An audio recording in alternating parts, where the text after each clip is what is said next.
স্বার্থপর, বুকের মাঝে জায়গা দিলে যতন কইরা ভাঙ্গে রে অন্তর।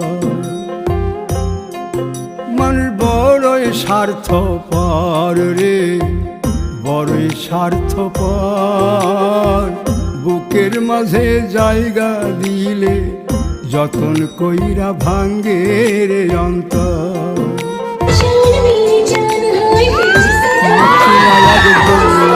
পাখি যতন কইরা বুকে রাখছি, বুকের পাজর ভাঙ্গা সে যে সাজায় অন্যের ঘর রে, সাজায় অন্যের ঘর। মানুষ বড়